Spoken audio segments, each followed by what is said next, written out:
বাংলাদেশের আকাশে বাতাসে এখন নির্বাচনী আবেগ। আর মাত্র 3 দিন পর সেই বহু প্রতীক্ষিত জাতীয় সংসদ নির্বাচন। এই নির্বাচনে বাংলাদেশের 12 কোটিরও অধিক ভোটার তারা ভোট দিয়ে স্বাধীন সরকার নির্বাচন করতে চলেছে। আর এই বিপুল জনসংখ্যার মধ্যে প্রায় অর্ধেক ভোটার, 6 কোটি ভোটার তাদের জীবনে প্রথমবারের মতো নির্বাচনী লাইনে দাঁড়িয়ে ভোট দিয়ে তাদের মনোনীত সরকার গড়তে চলেছেন। 2011 সালের পর থেকে বাংলাদেশের মানুষ তাদের গণতান্ত্রিক অধিকার প্রয়োগ করতে পারেনি। স্বৈরাচারী হাসিনা সরকার বাংলাদেশে নির্বাচনকে বানচাল করে দিয়ে জুলুম করে সরকার চালিয়ে আসছিল। জুলাই বিপ্লবে সেই সরকারের পতনের পর থেকে বিগত 1.5 বছরে তত্ত্বাবধায়ক সরকারের নেতৃত্বে দেশ এগিয়েছে স্বাধীন, অবাধ, সুষ্ঠু গণতান্ত্রিক নির্বাচনের দিকে। এখন কাউন্টডাউন শুরু হয়েছে এই জাতীয় নির্বাচনের। তাই দেশ জুড়ে এক সীমাহীন আবেগ এবং উদ্দীপনার স্রোত চলছে। দেশ জুড়ে চলছে এই নির্বাচনের প্রচারণা। মানুষ কাতারে কাতারে বিভিন্ন রাজনৈতিক দলের সভা সমিতিতে জড়ো হচ্ছেন, শুনছেন বিভিন্ন নেতার দাপুটে বক্তব্য। ওদিকে সোশ্যাল মিডিয়া, সেখানেও সরগরম নির্বাচনী খবরাখবরে। কিন্তু এই সবের যেটা মূল প্রশ্ন, কোন দল গড়বে বাংলাদেশের সরকার, এই প্রশ্নের উত্তর খুঁজছে পদাতিক চ্যানেল। আজ থেকে 1 মাস আগে আমাদের পদাতিক চ্যানেলের পক্ষে একটি ভিডিও আপলোড করা হয়েছিল, যে 5 কারণে জামায়াত জিতবে বাংলাদেশ। সেই ভিডিও আপনারা ব্যাপক পছন্দ করেছেন, দেখেছেন। আমরা আরো একবার বলবো, যারা এখনো দেখেননি তারা দেখবেন। আজকে যখন নির্বাচন একেবারে দোরগোড়ায় দাঁড়িয়ে আমরা দ্বিতীয়বারের জন্য বাংলাদেশের নির্বাচনী সার্ভে করে সমস্ত আপডেট কারেন্ট ডেটাগুলো এক জায়গায় করে আপনাদের সামনে আরো একবার দাঁড়িয়েছি। আজ আরো একবার আপনাদের সামনে আমরা অত্যন্ত দৃঢ়তার সঙ্গে দাবি করছি, জামাত জোট 12 তারিখের এই জাতীয় সংসদ নির্বাচনে ব্যাপক মার্জিনে জিততে চলেছে। যদিও বিএনপি টেকনাফ থেকে তেতুলিয়া পর্যন্ত একটা বিপুল জনতার মধ্যে ব্যাপক প্রভাব রয়েছে এবং এই নির্বাচনে তারাও জামাতের সঙ্গে হাড্ডাহাড্ডি লড়াই করবে। এই দুই জোটের মধ্যে, একদিকে জামাত জোট, অন্যদিকে বিএনপি জোট, এই দুই জোটের মধ্যে হাড্ডাহাড্ডির রাজনৈতিক লড়াইয়ের মধ্য দিয়েই বাংলাদেশে একটি নতুন সরকার তৈরি হতে যাচ্ছে। 54 বছর পর বাংলাদেশের অধিকাংশ ভোটারের অভিমতে 54 বছর পর আওয়ামী লীগ এবং বিএনপি, নৌকা এবং ধানের শীষ, এই দুই সরকারকে দূরে সরিয়ে প্রথমবারের মতো জামাত অর্থাৎ দাড়ি পাল্লা, অনেকের মতে কোট আনকোট ইনশাআল্লাহ ক্ষমতায় আসছে। চলুন দেখে নিই 7টি ফ্যাক্টর, 7টি কারণ জামাতের জয়ের জন্য অত্যন্ত গুরুত্বপূর্ণ ভূমিকা পালন করতে চলেছে। আর সেই কারণগুলো 1-2 করে আমরা দেখে নিই চটপট।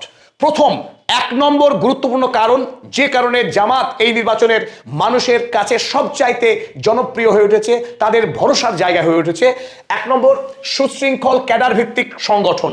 জামাত বাংলাদেশের একটি রেজিমেন্টের দল। ঠিক একইভাবে বলা যায় বিএনপি বাংলাদেশের আওয়ামী লীগ সরকারের অত্যাচারের বড় ভিকটিম। ঠিক যেভাবে জামাতের নেতাকর্মীরা ধারাবাহিকভাবে তারা অত্যাচারিত হয়েছে, পুলিশি জুলুম, হয়রানি, বিনা বিচারে সাজা পাওয়া, এসব জামাত এবং বিএনপি তারা দুজনই ভুক্তভোগী ছিল। কিন্তু আজকের সময়ে দাঁড়িয়ে বাস্তব পরিস্থিতিতে জামাতের যে সাংগঠনিক শক্তি, তার যে দলীয় শৃঙ্খলা, এই শক্তিতে জামাত অন্য সমস্ত দলকে অনেকখানি পেছনে ফেলে দিয়ে এগিয়ে চলেছে, মানুষের মন জয় করে চলেছে। 2 নম্বর, এনসিপির সাথে জোট।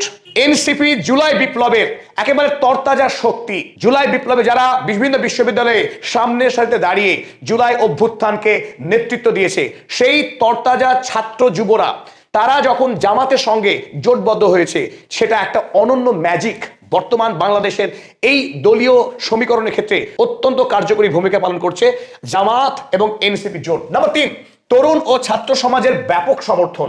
বাংলাদেশ জুড়ে যেখানে অর্ধেক জনসংখ্যা তরুণ, নবীন, সেই নবীন জনমানসে জামাত জোটের প্রতি সীমাহীন আবেগ, সীমাহীন উন্মাদনা রয়েছে এই জোটকে ঘিরে। শক্তিশালী ডিজিটাল প্রচারণা।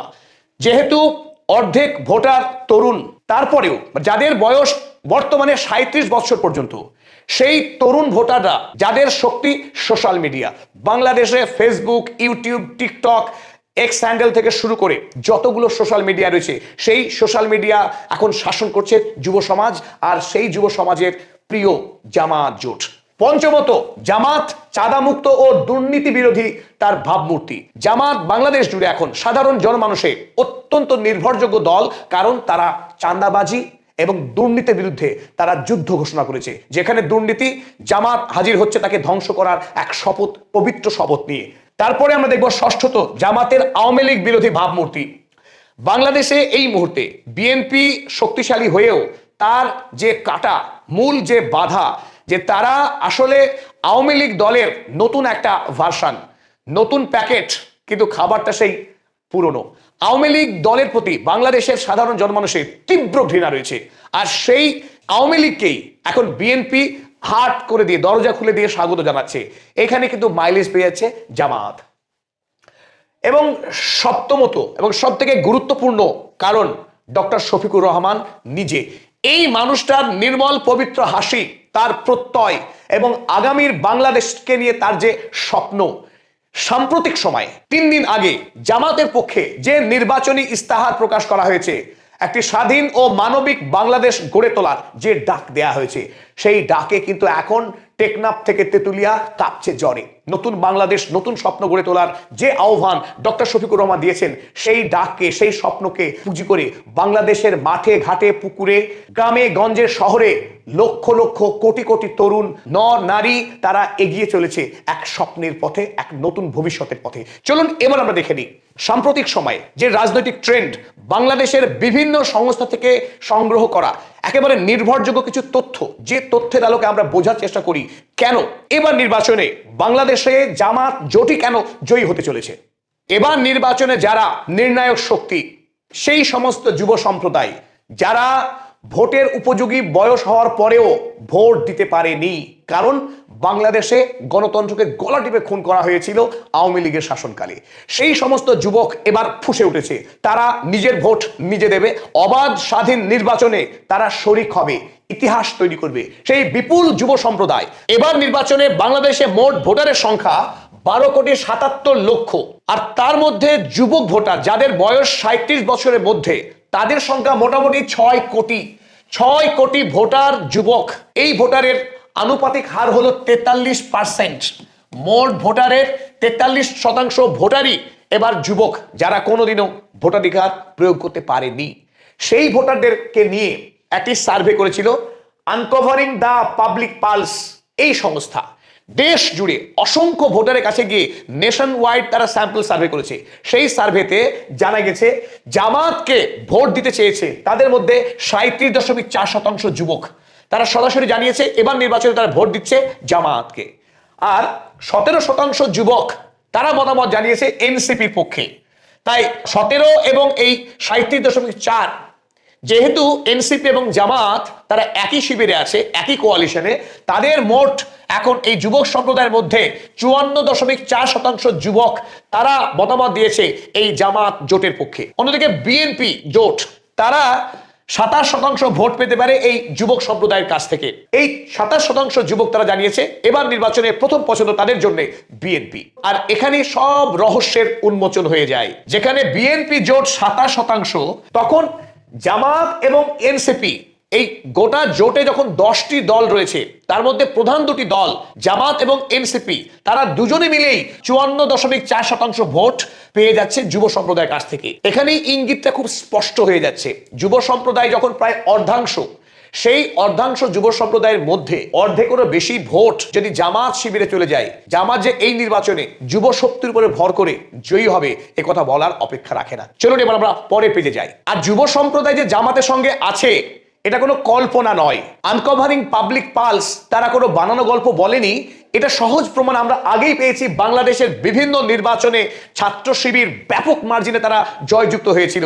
সে Dhaka university, Jahangirnagar university, Chittagong university কিংবা রাজশাহী ইউনিভার্সিটি, শুধুমাত্র এই 4টি বিশ্ববিদ্যালয়ে 90%-এরও অধিক আসন পেয়ে ব্যাপক মার্জিনে জয়যুক্ত হয়েছিল জামাতের ছাত্র শিবির। তাই জামাত এই মুহূর্তে বাংলাদেশে যে সবচাইতে জনপ্রিয় দল যুব সম্প্রদায়ের মধ্যে, এটা বলার অপেক্ষা রাখে না। বর্তমান সময়ে নির্বাচনী প্রচারণা শুধুমাত্র মাঠে ময়দানের মধ্যে সীমাবদ্ধ নয়। আর মাঠে ময়দানের নির্বাচনের একটা প্র্যাকটিক্যাল লিমিটেশন রয়েছে, সীমাবদ্ধতা রয়েছে। একই সময়ে একজন নেতা সর্বাধিক 5 লক্ষ মানুষের সামনে দাঁড়িয়ে বক্তব্য রাখতে পারেন, কিন্তু যদি সেই প্রচার সোশ্যাল মিডিয়াতে হয়, একজন মানুষ 2 কোটি 10 কোটি ভোটারের কাছেও একজন নেতা তার আদর্শ এবং ব্যক্তিত্ব একই সাথে একই ভিডিওর মাধ্যমে তিনি 10 কোটি পর্যন্ত ভোটারের কাছেও পৌঁছে যেতে পারেন। আর এর সবচাইতে বেশি সুবিধা ভোগ করছে এই মুহূর্তে বাংলাদেশে জামাত। কেন আমরা চলো দেখে নিই। এই মুহূর্তে বাংলাদেশের যে মোট 18 কোটির অধিক যে মানুষ বসবাস করেন, তাদের মধ্যে প্রায় 6,40,00,000 মানুষ তারা ফেসবুকে সক্রিয়। সেখানে টিকটক ব্যবহার করেন প্রায় 5,60,00,000 মানুষ, ইউটিউব ব্যবহার করেন 5 কোটি মানুষ, এবং ইনস্টাগ্রামে আছেন 91 লক্ষের অধিক মানুষ, এবং এক্স হ্যান্ডেলে 17 লক্ষ মানুষ। এই একই ব্যক্তি একাধিক সোশ্যাল মিডিয়া প্ল্যাটফর্ম ব্যবহার করেন, তাই সংখ্যাটা বেশি মনে হতে পারে, কিন্তু আমরা এই কথা আমরা স্পষ্ট বুঝতে পারছি যে বাংলাদেশের মানুষ ব্যাপক হারে সোশ্যাল মিডিয়া ব্যবহার করেন। অন্তত 10 কোটির মানুষ বাংলাদেশের এই মুহূর্তে সোশ্যাল মিডিয়া ব্যবহার করেন, আর তাদের মধ্যে অধিকাংশ মানুষই যুবক। এই যুবক সম্প্রদায়ের মধ্যে যেহেতু জামাত সবচাইতে জনপ্রিয় দল, যারা মেধাবী, যারা সফল যুবক যুবতী, তাদের মধ্যে তাদের 1 নম্বর পছন্দ জামাত। তার প্রমাণ আমরা বিভিন্ন বিশ্ববিদ্যালয়েই পেয়েছি। তাই যত ডিজিটাল প্রচার এই মুহূর্তে বাংলাদেশে চলছে, ফেসবুক, টিকটক, ইউটিউব সমস্ত প্ল্যাটফর্মে জামাতের প্রচার ছেয়ে আছে। তাই মানুষের কাছে চায়ের দোকানে, বাজারে, গ্রামে গঞ্জে, মোড়ে, যেখানে মানুষ এক জায়গায় বসে আছে, সেই চায়ের দোকানে, টেলিভিশনের পর্দায় হোক কিংবা হাতে থাকা মোবাইল হোক, প্রতিটা ক্ষেত্রেই জামাতের প্রচার কোথাও না কোথাও হতেই থাকছে। তাই মানুষের কাছে এখন একটাই প্রচার, এবার নির্বাচনে জামাত জয়ী হতে চলেছে। আর এই ট্রেন্ড, এই প্রচার জামাতকে এক্সট্রা অনেকখানি বাড়তি সুবিধা পাইয়ে দিচ্ছে। ফলাফল স্বরূপ ধারাবাহিকভাবে বিগত 3 মাস ধরে বাংলাদেশে যে সমস্ত জনসমীক্ষা হচ্ছে, ওপিনিয়ন পোল নেওয়া হচ্ছে, সেই ওপিনিয়ন পোলগুলোতে জামাত লাফিয়ে লাফিয়ে এগিয়ে যাচ্ছে। আমরা দেখছি সেপ্টেম্বর মাসে যে জনমত সমীক্ষা হয়েছিল, সেই জনমত সমীক্ষাতে বিএনপি ইনোভেশন পেপসের করা এই জনমত সমীক্ষায় সেপ্টেম্বর মাসে বিএনপি যেখানে 41.3% ভোট পাওয়ার একটা সম্ভাবনা ছিল, সেখানে জামাতের ভোটের আনুপাতিক হারাহার ধরে নেওয়া হয়েছিল 30.3। 11% এগিয়ে ছিল বিএনপি জামাতের থেকে। সেখানেই নির্বাচনী চিত্র অনেকখানি বদলে গেল জানুয়ারি মাসে এসে। 4 মাসের মাথায় এসে বাংলাদেশের মানুষের অবস্থান একেবারে উল্টে গেল। মানুষ বিএনপি থেকে সরে এসে দাঁড়ালো জামাতের দিকে। তার মধ্যে কিছু গুরুত্বপূর্ণ ঘটনা ঘটে গেছে। ইতিমধ্যেই বিএনপি দলের প্রধান নেত্রী খালেদা জিয়ার প্রয়াণ হয়েছে। দেশ জুড়ে মানুষ শোকে বিহ্বল হয়েছেন। কিন্তু বিএনপি দলের রাজনৈতিক যে কাণ্ডারি, যিনি মসিয়া হয়ে উঠতে পারতেন, দলের প্রধান শক্তি হয়ে উঠতে পারতেন, সেই খালেদা জিয়ার প্রয়াণে বিএনপি দলের শক্তি অনেকখানি হ্রাস হয়ে গেল। যদিও তারেক জিয়া লন্ডন থেকে ফিরে এসে দেশে তিনি ব্যাপক প্রচারণা শুরু করেছেন, চেষ্টা করছেন বিএনপি দলকে ঘুরে দাঁড় করাবার, কিন্তু মানুষের কাছে বিশ্বাস তিনি তৈরি করতে পারছেন না। যদিও তিনি মার্টিন লুথার কিং জুনিয়রের মতো I have a dream, I have a plan বলেছেন, কিন্তু সেই প্ল্যান, ফ্যামিলি কার্ড হোক, একাধিক প্রকল্পের যে তিনি ঘোষণা দিয়েছেন, তাতেও মানুষ কিন্তু খুব একটা সাড়া দিচ্ছে না। তারই প্রমাণ আমরা দেখছি প্রজেকশন বিডির করা যে সাম্প্রতিক সময়ে প্রকাশিত হওয়া জনমত সমীক্ষা। সেখানে আমরা দেখছি জামাত কোয়ালিশন তারা 44.7% ভোট পেতে পারে এই জাতীয় সংসদ নির্বাচনে। সেখানে বিএনপি কোয়ালিশন নেমে চলে এসেছে 34.7%। 10% ভোটে এই মুহূর্তে এগিয়ে আছে জামাত। যত সময় এগোবে, 1 ঘন্টার ব্যবধানেও ভোটের যে জনমত, সেই জনমত বদলাতে থাকবে এখন প্রতি মুহূর্তে।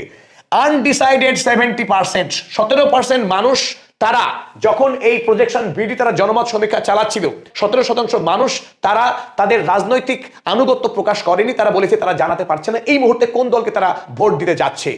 তা যখন সাধারণ মানুষের মধ্যে, গণমাধ্যমে, সোশ্যাল মিডিয়াতে, মাঠে ঘাটে সমস্ত জায়গায় জামাতের পজিটিভ প্রচার, জামাত ক্ষমতায় আসছে, এই কথা যখন বাংলাদেশের আকাশে বাতাসে ভাসছে, স্বাভাবিকভাবেই যারা এতক্ষণ ঠিক করতে পারেননি, দ্বিধায় ছিলেন, দ্বন্দ্বে ছিলেন, যে 17% তার একটা বড় অংশ, more than 12%, 10 to 12% vote swing করে এখানে যুক্ত হবে। আর যদি যুক্ত হয়, এই 44.7% বেড়ে গিয়ে 54.7% হতে সময় লাগবে না।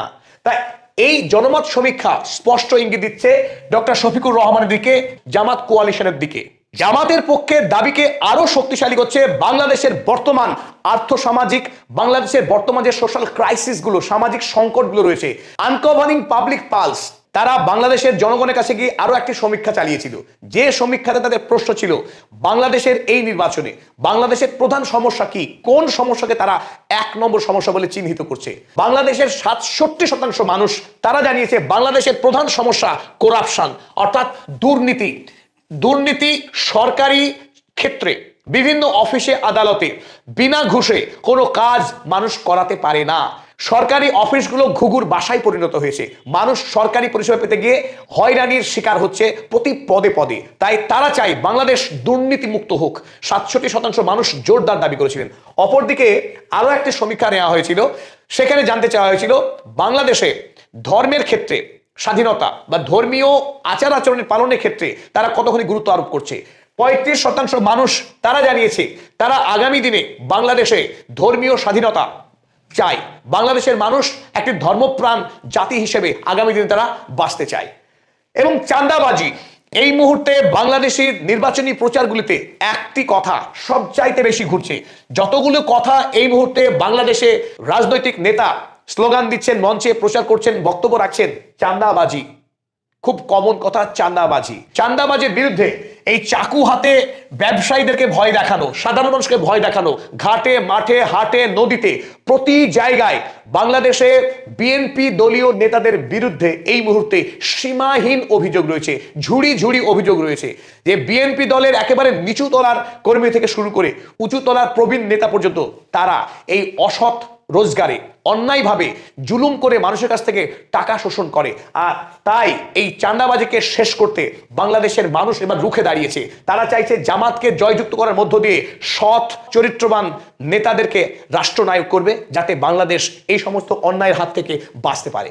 নির্বাচনী আবেগ তুঙ্গে বাংলাদেশের মাঠে ময়দানে এখন চলছে প্রচারণা, ভোটের প্রচারণা। সীমাহীন আবেগ। জামাত কিংবা বিএনপি দুই দলের ভোট প্রচারে কিন্তু দেখছি আমরা মানুষের বাঁধ ভাঙা আবেগ। লাল টুপি মাথায় জামাত সমর্থকদের, লাল টুপি মাথায় কাতারে কাতারে মানুষের ভিড়। ওদিকে ধানের শীষ, সেখানেও মানুষের সমাগম। তারাও তারেক রহমানের প্রচারে আগামীতে বাংলাদেশের প্রধানমন্ত্রী হিসেবে দেখতে চায় বিএনপি জোট তারেক রহমানকে। তাই তারাও মাঠে নেমেছে এই ভোট প্রচারে। কিন্তু ভোট প্রচারকে কেবলমাত্র মাঠে ময়দানের বক্তব্যের মধ্যে সীমিত রাখলে সেই দল জয়ী হতে পারে না। প্রচারের আসল শক্তি হলো man to man connection, door to door প্রচার। এই কাজ করেছে জামাতের প্রশিক্ষণপ্রাপ্ত ২.৫ লক্ষ রুকন। এমন একটি দল জামাত, যারা একটি রেজিমেন্টেড পলিটিক্যাল পার্টি। এমনকি হাসিনা সরকারের সীমাহীন জুলুম অত্যাচারের মধ্যেও এই জামাত দলের নেতাকর্মীরা নিঃশব্দে নীরবে তাদের রাজনৈতিক কর্মকাণ্ড চালিয়ে গিয়েছে। আর আজ যখন স্বাধীন বাংলাদেশ, অন্তর্বর্তী সরকার দেশ চালাচ্ছে, তখন এই নির্বাচনী প্রচারে সব থেকে বড় ভূমিকা রাখবে এই ২.৫ লাখ রুকন মেম্বার্স। তারা বাংলাদেশ জুড়ে প্রতিটি বাড়িতে গিয়ে তারা বাড়ির মানুষের সঙ্গে কথা বলেছে। তাদের অভাব অভিযোগ, তাদের স্বপ্ন আকাঙ্ক্ষা, সেগুলোকে তারা নথিভুক্ত করেছে এবং সেগুলোকে একটা বিরাট ডেটাবেস তৈরি করে সাম্প্রতিক সময়ে যে নির্বাচনী ইস্তেহার প্রকাশ করলো জামাত, তা দেখিয়ে দিয়েছে কত সুদূর প্রসারী ভাবনা তারা বাংলাদেশকে নিয়ে ভাবছে। তাতে সুস্পষ্ট সেখানে বাংলাদেশের মানুষের স্বপ্ন আকাঙ্ক্ষার এক স্পষ্ট প্রতিফলন ঘটেছে। তাই এই রুকন যারা, এই ২.৫ লক্ষ রুকন বাংলাদেশের এবারের জামাতের নির্বাচনের ক্ষেত্রে নির্ণায়ক ভূমিকা, অত্যন্ত শক্তিশালী ভূমিকা পালন করছে নিঃশব্দে। নির্বাচনী ইস্তেহারে জামাতের বিরুদ্ধে প্রধান যে অভিযোগ ছিল সেটা সাম্প্রদায়িক মেরুকরণ বাংলাদেশে হওয়ার সম্ভাবনা, আর তার যোগ্য জবাব দিয়েছে জামাত। এই ছবিটার দিকে আমরা একবার তাকিয়ে দেখলে বুঝতে পারবো বাংলাদেশকে স্বাধীন ধর্মনিরপেক্ষ গণতান্ত্রিক দেশ হিসেবে গড়ে তুলতে দৃঢ় প্রতিজ্ঞ ডক্টর শফিকুর রহমান। আমরা এই ছবিতে দেখছি হিন্দু মুসলিম বৌদ্ধ শিখ এক ছবিতে প্রতিটা ধর্মের মানুষের সম্প্রীতির শান্তিপূর্ণ সহাবস্থানে বিশ্বাস করে জামাত তার অঙ্গীকার করেছে এই ইস্তাহারে। তাছাড়া জুলাই বিপ্লবের আকাঙ্ক্ষাকে পূর্ণ করা, আগামীতে ব্যাপক কর্মসংস্থান তৈরি করা, শিক্ষার মানকে ঊর্ধ্বে নিয়ে যাওয়া, গরিব মেধাবী ছাত্রদের বিনা পয়সায় পড়ানো, তাদের মাসিক ৩,০০০ করে ভাতা দেওয়া, এমনকি বিদেশে ইউরোপ আমেরিকার বিশ্ববিদ্যালয়ে যদি পড়ার সুযোগ পায় কোনো দরিদ্র মেধাবী বাংলাদেশি ছাত্র, তাকে বিনা সুদে ঋণ দিয়ে তাকে পড়তে সাহায্য করা হবে। ২০৪০ সালের মধ্যে বাংলাদেশের ইকোনমিকে ৪ গুণ করা হবে, অর্থাৎ ২ ট্রিলিয়ন ইউএসডি করা হবে, তার স্বপ্ন ঘোষণা করেছে ডক্টর শফিকুর রহমানের জামাত দল। তাই বাংলাদেশকে আগামীতে এক সোনালী ভবিষ্যতের দিকে এগিয়ে নিয়ে যাওয়ার বাস্তব পরিকল্পনা হাতে নিয়ে এগোচ্ছে জামাত দল। সেই ঘোষণা তারা জানিয়েছে ইস্তাহারে। এই ইস্তাহার বাংলাদেশের মানুষের কাছে বিশ্বাসের, ভরসার জায়গা হতে পারে বলে আমাদের মতামত। পরিশেষে আমরা যে কথাটি বলবো, এতদিন ধরে জামাতের নামে যে সমস্ত কুৎসা রটনা হচ্ছে দেশে এবং দেশের বাইরে, জামাত যদি ক্ষমতায় আসে বাংলাদেশে শরিয়া আইন লাগু হবে, সেখানে অন্য ধর্মাবলম্বী মানুষদেরকে অত্যাচার করা হবে এবং বাংলাদেশে একটা কট্টরপন্থী মোল্লাবাদী উগ্রপন্থী শাসন সেখানে লাগু হবে। মানুষের গণতান্ত্রিক অধিকার থাকবে না এবং উদার ভাবনার কোনো জায়গা থাকবে না। সেই সমস্ত ভাবনাকে সম্পূর্ণভাবে প্রতিরোধ করে ডক্টর শফিকুর রহমান নিজে এই জামাত দলকে একটি আধুনিক প্রগতিশীল উদার গণতান্ত্রিক দল হিসাবে তিনি প্রতিষ্ঠিত করেছেন। আগামী তার স্বপ্ন একদিকে মালয়েশিয়া মডেল, অন্যদিকে তুরস্ক। মালয়েশিয়া এবং তুরস্কের আদলে বাংলাদেশ প্রোগ্রেসিভ একটি দেশ হবে। সেটা সৌদি আরব বা মধ্যপ্রাচ্যের কোনো আরব দেশকে এই মুহূর্তে সরাসরি মডেল বানাতে চাইছে না বাংলাদেশের জামাত দলের আমির ডক্টর শফিকুর রহমান। তিনি অর্থনীতির বিকাশ চান, বাংলাদেশকে একটি আধুনিক শিক্ষায় শিক্ষিত প্রগতিশীল রাষ্ট্র হিসেবে গড়ে তোলায় তার একমাত্র লক্ষ্য। সকল ধর্মাবলম্বী মানুষকে একসাথে রেখে কাঁধে কাঁধ মিলিয়ে তিনি এগোতে চাইছেন এবং রাজনীতির ক্ষেত্রে তিনি চাইছেন প্রতিটা রাজনৈতিক দলের গণতান্ত্রিকভাবে শান্তিপূর্ণ লড়াইয়ের মধ্য দিয়ে তারা দেশকে গড়ে তুলতে চায় এবং দেশের জাতীয় সংসদকে জবাবদিহিতার কেন্দ্র হিসেবে তিনি গড়ে তুলতে চাইছেন। নারী, পুরুষ, ছাত্র, কৃষক, ব্যবসায়ী সকল শ্রেণীর মানুষকে এক জায়গায় করে এক শক্তিশালী বাংলাদেশ গড়ে তোলার এক কঠোর সংকল্প নিয়ে দাঁড়িয়ে আছেন ডক্টর শফিকুর রহমান। 12 তারিখ আসুক, দেখা যাক ডক্টর শফিকুর রহমানের যে স্বপ্ন, সেই স্বপ্নকে বাংলাদেশের সাধারণ মানুষ সমর্থন করছেন কিনা, জামাত সত্যি সত্যি এই নির্বাচনে জয়ী হতে পারছে কিনা, নাকি বিএনপি এই সমস্ত গুঞ্জনকে ভেঙে দিয়ে ব্যাপকভাবে নির্বাচনে জয়যুক্ত হয়। দেখা যাক সেই মুহূর্ত। আপনি আপনার সুচিন্তিত মতামত জানাবেন। বাংলাদেশের রাজনীতি কোন পথে? অপেক্ষায় থাকলাম আপনার মন্তব্যের।